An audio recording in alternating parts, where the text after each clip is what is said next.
अस्सलाम वालेकुम दोस्तों, मैं आमिर सजाद और आप देख रहे हैं मेरा फेसबुक पेज, टिकटॉक और यूट्यूब पे। हमारे साथ इस वक्त दो बेहतरीन फ़नकार मौजूद हैं। भाई नज़र हुसैन बाजवा साहब टीपी गोल्ड पे इनके पहले कई नंबर आ चुके हैं। मज़ीद आने वाले वक्त में अगले हफ्ते तक इनका दूसरा नंबर भी आने वाला है, जिनमें एक नए गाने आएंगे इनके। उनके साथ सराइकी और पंजाबी फ़नकार हैं, शायर भी बहुत अच्छे हैं, काशिफ मुगल साहब। बहुत शुक्रिया जनाब आपका। अच्छा काशिफ भाई, फ़नकार की ज़िंदगी जी जी जी आपके नज़दीक जी क्या है? हकीकत लेकिन ਤੁਹਾਨੂੰ ਜਿਹੜੇ ਤੁਹਾਡੇ ਨਜ਼ਦੀਕ ਜਿਹੜੇ ਅੱਛੇ ਸਿੰਗਰ ਆਨ ਪਏ ਉਹ ਸਲੀਮ ਅਖਤਰ ਸਲੀਮੀ ਆਨ ਪਏ। ਅੱਛਾ, ਇਸ ਤੋਂ ਬਾਅਦ ਅਗਰ ਥੋੜੀ ਜਿਹਾ ਅੱਗਾ ਆ ਜਾਵੀਏ ਜੀ ਸਾਡੇ ਪਾਕਿਸਤਾਨ ਦੇ ਵਿੱਚ ਜੀ ਬੜਾ ਨਾਂ ਉਸ ਕਮਾਇਆ ਹੈ ਜੀ ਨਸੀਬੋ ਲਾਲ। ਲੇਕਿਨ ਚੰਦ ਕੁਝ ਗਾਣੇ ਉਹਨਾਂ ਦੇ ਇਸ ਤਰ੍ਹਾਂ ਦੇ ਹਨ ਜਿਹਦੀ ਵਜ੍ਹਾ ਤੋਂ ਮਾਸ਼ਰੇ ਦੇ ਵਿੱਚ ਕਾਫੀ ਖਰਾਬੀਆਂ ਹੋ ਗਈਆਂ। जी ਉਹਦੀ ਆਵਾਜ਼ ਅੱਛੀ ਆਈ जी आवाज़ अच्छी है, ਲੇਕਿਨ ਉਹਦੇ ਵਿੱਚ ਕੁਝ ਉਸ ਜਿਹੜੇ ਕੰਮ ਕੀਤੇ ਨੇ, ਯਾਨੀ ਕਿ ਉਸ ਵਿੱਚ ਕੁਝ ਐਸੇ ਗਾਣੇ ਗਾਏ ਨੇ ਜਿਹੜੀ ਵਜ੍ਹਾ ਤੋਂ ਉਹਦੇ ਵਿੱਚ ਮਾਸ਼ਰੇ ਦੇ ਵਿੱਚ ਬਿਹਤਰ ਸਬਕ ਨਹੀਂ हो ਗਿਆ। सकता है कि वो मजबूर होवे क्योंकि उसको शहर भी ऐसा अच्छा कि उसकी वजह ਉਹਦੀ ਮਜਬੂਰੀ ਵੀ ਹੋ ਸਕਦੀ ਹੈ। ਉਹਦਾ ਰੀਜ਼ਨ ਪਤਾ ਕਿ ਨਸੀਬੋ ਲਾਲ ਕੋਈ ਆਪ ਨਹੀਂ ਹੈ ਗਾਣੇ ਗਾਏ, ਠੀਕ ਹੈ ਨਾ, ਵੀ ਉਸ ਆਪ ਗਾਏ ਜਾਂ ਆਪਣੇ ਲਿਖੇ ਨਹੀਂ ਨਹੀਂ ਲਿਖੇ ਉਹਦੇ ਆਪਦੇ ਨਹੀਂ ਹੈ, ਲੇਕਿਨ ਉਸ ਗਾਏ ਖੁਦ ਹੈ। ਗਾਏ ਖੁਦ ਹੈ, ਲੇਕਿਨ ਉਹਨੂੰ ਜੋ ਪ੍ਰੋਡਿਊਸਰ ਦਿੰਦੇ ਹਨ ਕਿ ਉਹ ਬਾਲੀਵੁੱਡ ਫਿਲਮਾਂ ਦੇ ਆਪਣੇ ਪਾਕਿਸਤਾਨ ਦੀ ਬਹੁਤ ਬੜੀ ਸਿੰਗਰ ਹੈ, ਤੇ ਉਹਨੂੰ ਜੋ ਡਾਇਰੈਕਟਰ ਗਾਣੇ ਦਿੰਦਾ ਹੈ ਜਾਂ ਜੋ ਉਹਨੂੰ ਮਿਲਦਾ ਹੈ ਉਹਨੂੰ ਗਾਵਣਾ ਪੈਂਦਾ ਹੈ। ਨਹੀਂ ਵੇਖੋ ਨਾ, ਤੁਹਾਡੀ ਗੱਲ ਠੀਕ ਹੈ ਭਈ, ਅੱਜ ਦੇ ਦੌਰ ਵਿੱਚ ਵੀ ਉਸ ਤਰ੍ਹਾਂ ਦੇ ਗਾਣੇ ਲਿਖੇ ਜਾ ਸਕਦੇ, ਲੇਕਿਨ ਅੱਜ ਦੇ ਦੌਰ ਦੇ ਵਿੱਚ ਸਿੰਗਰ ਨਹੀਂ ਗਮਦੇ। ਤੁਸੀਂ ਦੋ ਸਿੰਗਰ ਬੈਠੇ ਨੇ, ਤੁਸੀਂ ਕਿਉਂ ਨਹੀਂ ਗਮਦੇ ਨੇ ਉਸ ਤਰ੍ਹਾਂ ਖਾਨ ਦੇ ਸਾਹਿਬ ਗਾਣੇ? ਗੱਲ ਹੈ ਕਿ ਉਸ ਨੇ ਯਾਰ ਉਸ ਗਾਣਾ ਮਿਸਾਲ ਉਹਦਾ ਆਇਆ ਕਿ ਕੁਝ ਫਿਸ ਗਈ ਕੁਝ ਪਾਟ ਗਈ। ਹਾਂ, ਮੰਜੀ ਦੇ ਵਿੱਚ ਡਾਂਗ ਫੇਰਦਾ ਯਾਰ ਇਹ ਆਇਨ ਗਾਣੇ, ਇਹ ਆਇਨ ਇਸ ਆਪਣੇ ਮਾਸ਼ਰੇ ਦੇ ਉੱਤੇ ਇੰਨਾ ਗਾਣਾ ਕੋਈ ਜ਼ਿਆਦਾ ਬਿਹਤਰ ਅਸਰ ਨਹੀਂ ਪਾਇਆ, ਬਲਕਿ ਇਸ ਇੰਨਾ ਗਾਣਾ ਆਪਣੇ ਮਾਸ਼ਰੇ ਨੂੰ ਵਿਗਾੜ ਦਾ ਹਿੱਸਾ ਬਣਾਇਆ। ਆਪਾਂ ਆਪਸ ਵਿੱਚ ਬੈਠੇ ਬੇਸ਼ੱਕ ਉਹ ਫਨਕਾਰ ਹੈ, ਤੁਸੀਂ ਮੰਨਦੇ ਨੇ, ਮੈਂ ਹੀ ਮੰਨਦਾ, ਲੇਕਿਨ ਇਸ ਤਰ੍ਹਾਂ ਦਾ ਕਿਰਦਾਰ ਜਿਹੜਾ ਉਸ ਪੇਸ਼ ਕੀਤਾ ਹੈ ਉਹ ਸਹੀ ਹੈ ਜਾਂ ਗਲਤ ਹੈ ਮੈਨੂੰ ਇਹ ਦੱਸ ਦਿਓ। ਮੇਰੀ ਗੱਲ ਸੁਣੋ, ਇਸ ਤਰੀਕੇ ਦਾ ਨਹੀਂ ਮਜਬੂਰ ਨਹੀਂ, ਮੇਰੀ ਗੱਲ ਸੁਣੋ, ਨਹੀਂ ਮਜਬੂਰ ਰੇਸ਼ਮਾ ਗਾਇਨ ਗਾਣੇ ਮੇਰੀ ਸੁਣ ਮੰਨਦਾ, ਮੈਂ ਤੁਹਾਨੂੰ ਐਕਸੈਪਟ ਕਰਦਾ, ਲੇਕਿਨ ਤੁਸੀਂ ਗਲਤ ਨੂੰ ਗਲਤ ਨਹੀਂ ਆਖ ਰਹੇ। ਕਿਹੜੇ ਗਾਣੇ ਉਸ ਗਾਏ ਨਾ ਯਾਰ, ਉਸ ਗਾਣਾ ਜਿਹੜਾ ਤੁਸੀਂ ਹੁਣ ਆਖ ਰਹੇ ਨੇ, ਮੈਨੂੰ ਇੱਕ ਦੱਸ, ਉਹਨੂੰ ਹਰ ਘਰੇ ਚੱਲਾ, ਹਰ ਟੀਵੀ ਤੇ ਚੱਲਾ ਯਾਰ, ਉਸ ਕੋਈ ਅੱਛਾ ਸਬਕ ਨਹੀਂ ਦਿੱਤਾ, ਉਸ ਮਾਸ਼ਰੇ ਨੂੰ ਖਰਾਬ ਕੀਤਾ ਗਾਣਾ। ਹੁਣ ਮੰਜੀ ਦੇ ਵਿੱਚ ਡਾਂਗ ਫੇਰਦਾ ਉਹਦਾ ਗਾਣਾ ਆਇਆ ਜੀ, ਹੁਣ ਇਹ ਦੱਸੋ ਇਹ ਗਾਣਾ ਠੀਕ ਹੈ? ਯਾਰ ਕੁੱਲੀ ਚ ਰਮਣ ਵਾਲੀ ਹਾਈ ਪਈ, ਉਹਨੂੰ ਜਿੱਦੋਂ ਸ਼ੌਰ ਮਿਲਿਆ ਉਸ ਪੈਰ ਉਦਾਂ ਹੀ ਚਾਹਿਆ ਉਸਤਾਦ ਜੀ ਕਿਹੜੇ ਪਾਸੇ ਜਾਣਾ। ਨਹੀਂ ਅੱਛਾ ਠੀਕ ਹੈ, ਉਹ ਰਾਂਦੀ ਉਹ ਜਿੱਥੇ ਹੀ ਆਈ, ਉਹਦੇ ਹਾਲਾਤ ਹੀ ਹੋ ਨਹੀਂ ਹਾਲਾਤ ਨੂੰ ਚਲੋ ਮੰਨ ਲੈਂਦੇ ਆ, ਲੇਕਿਨ ਗੱਲ ਕਿ ਗਲਤ ਨੂੰ ਗਲਤ ਸਮਝਾਏ ਔਰ ਉਸ ਗਾਇਆ ਗਲਤ ਨੂੰ ਨਹੀਂ ਗਾਉਣਾ। ਮੈਂ ਮੇਰਾ ਆਖਣ ਦਾ ਮਕਸਦ ਹੈ ਕਿ ਉਸ ਜਿਹੜੇ ਗਾਣੇ ਆਖੇ ਨਾ, ਇਸ ਕੋਈ ਸਾਡੇ ਮਾਸ਼ਰੇ ਦੇ ਵਿੱਚ ਅੱਛਾ ਯਾਨੀ ਕਿ ਸਬਕ ਨਹੀਂ ਦਿੱਤਾ, ਜਿਹੜੀ ਮੈਂ ਯਾਨੀ ਕਿ ਗੱਲ ਕਰਦਾ। ਤੁਹਾਡੀ ਠੀਕ ਹੈ, ਤੁਸੀਂ ਬਤੌਰ ਫਨਕਾਰ ਤੁਸੀਂ ਉਹਨੂੰ ਅਪਰੀਸ਼ੀਏਟ ਕਰਦੇ ਬੈਠੇ ਨੇ, ਤੁਸੀਂ ਆਂਦੇ ਨੇ ਉਸ ਠੀਕ ਗਾਇਆ ਹੋ ਸੀ ਜੀ, ਉਸ ਟਾਈਮ ਦੇ ਹਿਸਾਬ ਨਾਲ ਉਸ ਠੀਕ ਗਾਇਆ ਹੋ ਸੀ, ਲੇਕਿਨ ਉਸ ਅੱਜ ਦੇ ਦੌਰ ਦੇ ਵਿੱਚ ਵੀ ਉਹਦੇ ਅਗਰ ਜਿਹੜੇ ਗਾਣੇ ਹਨ ਨਾ, ਉਹ ਕੋਈ ਅੱਛਾ ਸਬਕ ਨਹੀਂ ਦੇ ਰਹੇ। नहीं होने वाले तो कोई थोड़े है ना नहीं कॉपी कर रही है, मैं दसना कॉपी कर रही है इस तरीके भाई इंडियन पंजाबी सॉन्ग चल रहे खान साहब दे, निंजे दे, मास्टर सलीम दे, वो चौके उहदे विच उन्हें कॉपी पा के नाल कोई होर सिंगर ला के, यानी कि वो जिहड़ी जिदन दे फिल्मां दे गाने उन्हें गाने छड्डते ने ना मुजरे दे।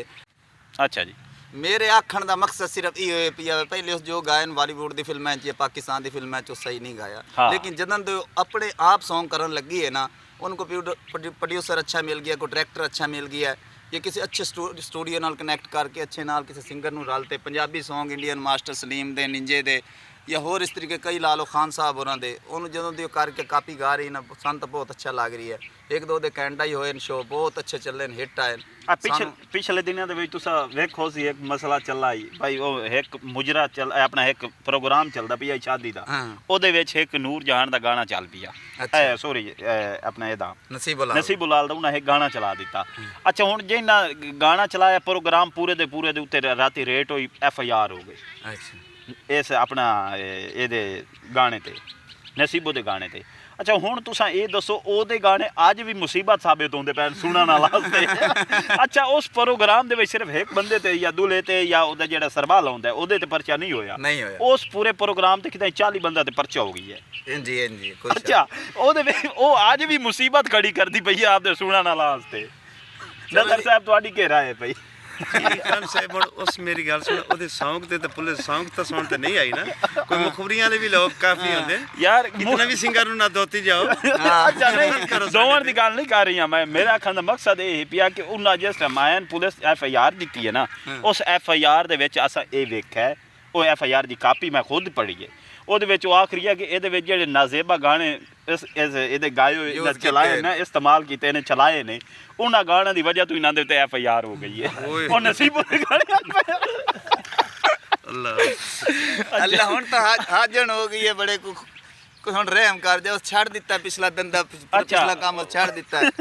ਯਾਰ ਨਾ ਸਿੰਗਰਾਂ ਨੂੰ ਦੋਤੀ ਜਾਓ। ਨਹੀਂ ਸਿੰਗਰ ਸਾਡੇ ਵਾਸਤੇ ਕਾਬਲ ਇਤਰਾਮ ਹੈ, ਅਸਾਂ ਸਾਰੇ ਸਿੰਗਰਾਂ ਦੀ ਕਦਰ ਕਰਦੇ ਹਾਂ, ਲੇਕਿਨ ਜਿਹੜੇ ਨਹੀਂ ਇਹ ਕਦਰ ਜਿਹੜੇ ਸਿੰਗਰ ਗਲਤ ਕਰਦੇ ਨਾ ਉਹਨਾਂ ਨੂੰ ਦੱਸਦੇ ਆ ਭਈ ਤੁਸੀਂ ਗਲਤ ਕਰਦੇ। ਯਾਨੀ ਕਿ ਤੁਸੀਂ ਸਬਕ ਦੇ ਰਹੇ ਹੋ। ਅੱਛਾ ਤੁਸੀਂ ਆਪਸ ਵਿੱਚ ਬੈਠੇ ਹੈ, ਉਸ ਜਿਹੜਾ ਗਾਣਾ ਗਾਇਆ ਮੰਜੀ ਦੇ ਵਿੱਚ ਡਾਂਗ ਫੇਰਦਾ ਗਾਇਆ ਸੀ ਨਾ, ਉਹ ਸਹੀ ਗਾਣਾ ਜਾਂ ਗਲਤ ਹੈ? ਯਾਰ ਜਿਹੜਾ ਬੰਦਾ ਅੰਨਾ ਉਸ ਡਾਂਗ ਫੇਰ ਨਹੀਂ ਕਮਲੇ ਹੋ ਗਏ ਨੇ ਜਿਹਨੇ ਨਾ ਤੇਰੀ ਕੋਈ ਡਾਂਗ ਫੇਰ ਤੇ ਵੇਖ ਭਾਈ ਨਜ਼ਰ ਸਾਹਿਬ ਇਹ ਗਾਣਾ ਉਹ ਸਹੀ ਗਾਇਆ ਜਾਂ ਗਲਤ ਗਾਇਆ? ਨਹੀਂ ਗਾਣਾ ਤਾਂ ਉਸ ਗਲਤ ਗਾਇਆ ਹੈ। ਹਾਂ ਇਹ ਗੱਲ ਤਾਂ ਸਕਰਦ ਬੈਂਕ ਉਸ ਗਲਤ ਗਾਣਾ ਗਲਤ ਹੋ ਗਿਆ ਹੈ। ਹਾਂ ਕਿ ਲੇਕਿਨ ਉਸ ਤਰੀਕੇ ਕਾਰ ਨਾਲ ਗਾਇਆ ਹੈ, ਲੇਕਿਨ ਉਹ ਚੱਲ ਗਿਆ ਹੈ ਯਾਰ।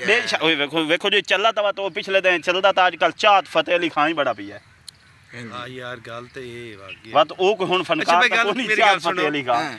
ਮੇਰੀ ਗੱਲ ਸੁਣੋ ਕਿ ਫਤਿਹ ਅਲੀ ਨਹੀਂ ਹੋ ਸਕਦੇ, ਚਾਹਤ ਫਤਿਹ ਅਲੀ ਇੱਕ ਆਇਆ ਵਦਾ ਉਸੇ ਕਿਹੜਾ ਓਏ ਓਏ ਕਰਦਾ। ਓਏ ਓਏ ਅੱਛਾ ਹੁਣ ਚੱਲਦਾ ਤਾਂ ਓਏ ਓਏ ਵੀ ਹੈ, ਓਏ ਚੱਲਦਾ ਵੀ ਹੈ, ਓਏ ਉਹ ਤਾਂ ਜਨਾਬ ਕੁੱਟਾ ਪਾਈ ਪਈ ਹੈ, ਉਹ ਕੁੱਟਾ ਉਹੀ ਤਾਂ ਚੱਲਦਾ ਪਿਆ ਨਾ। ਮਕਸਦ ਗੱਲ ਕਰਨ ਦਾ ਇਹ ਪਿਆ ਕਿ ਜਦੋਂ ਉਹ ਚੱਲਦਾ ਪਿਆ ਤੇ ਬਾਅਦ ਉਹ ਤਾਂ ਮੈਡਮ ਹੀ ਚੱਲ ਗਈ ਉਸ ਯਾਰ। ਮੈਂ ਤਾਂ ਇਹ ਆਖਣਾ ਚਾਹਨਾ ਜੈਸਾ ਮੈਡਰਨ ਦੌਰ ਆਈ ਪਿਆ ਨਾ, ਉਹਨੂੰ ਉਹ ਗਾਣੇ ਹੁਣ ਗਾਉਣੇ ਚਾਹੀਦੇ ਹਨ ਪਏ। ਉਸ ਗਲਤੀ ਕੀਤੀ ਪਹਿਲੇ ਗਾਲ ਹੈ, ਹੁਣ ਗਾਵਿਆ ਉਹਨੂੰ ਕੋ ਪ੍ਰਮੋਟ ਕਰਨਾ, ਉਹ ਗਾਣਾ ਤੇ ਰੂਜ ਹੋਇਆ ਹੈ ਨਾ, ਹੁਣ ਉਹ ਗਾਣੇ ਛੱਡ ਗਈ ਉਹ ਜੇ। ਅੱਛਾ ਦੋਸਤੋ ਸਾਡਾ ਛੋਟਾ ਜਿਹਾ ਵਲੌਗ ਹੈ, ਅਗਰ ਤੁਹਾਨੂੰ ਪਸੰਦ ਆਇਆ ਤੇ ਤੁਸੀਂ ਲਾਈਕ ਵੀ ਕਰਸੋ, ਸਾਨੂੰ ਕਮੈਂਟਸ ਵੀ ਕਰਸੋ, ਸਾਡਾ ਚੈਨਲ ਵੀ ਸਬਸਕ੍ਰਾइब करसो, शेयर भी करसो। दोस्तों अपना और अपने चाहने वालों का बड़ा ख्याल रखा है, अपना और अपने इर्द गिर्द रहने वालों का ख्याल रखो, अपना और अपने वालिदैन का ख्याल रखो ਤੇ ਕਮੈਂਟ ਲਾਜ਼ਮੀ ਦੱਸੋ। हाँ कमेंट दसो कि ਵੀਡੀਓ ਇਸ ਤਰੀਕੇ ਦੀ ਪਾਈਏ ਕਿ ਨਾ ਪਾਈਏ। अच्छा हाँ ये भी दसो तो नाले नज़र हुसैन बाजवे के बारे तुहाडी क्या राय है भई, ये भी तुसा दसनी है कि ये सवालात दे जवाब ठीक दिते ने गलत दिते ने, इन्हां क्या कीता है ते इन्हां दे जेड़े गाने आंदे पैन TP गोल्ड तू वो भी सुने करो। नज़र हुसैन बाजवा जमालपुर, नज़र हुसैन बाजवा जमालपुर दे नां तो रिसर्च करो, ये गाने भी सुनो, इनू सपोर्ट भी करो अपना और अपने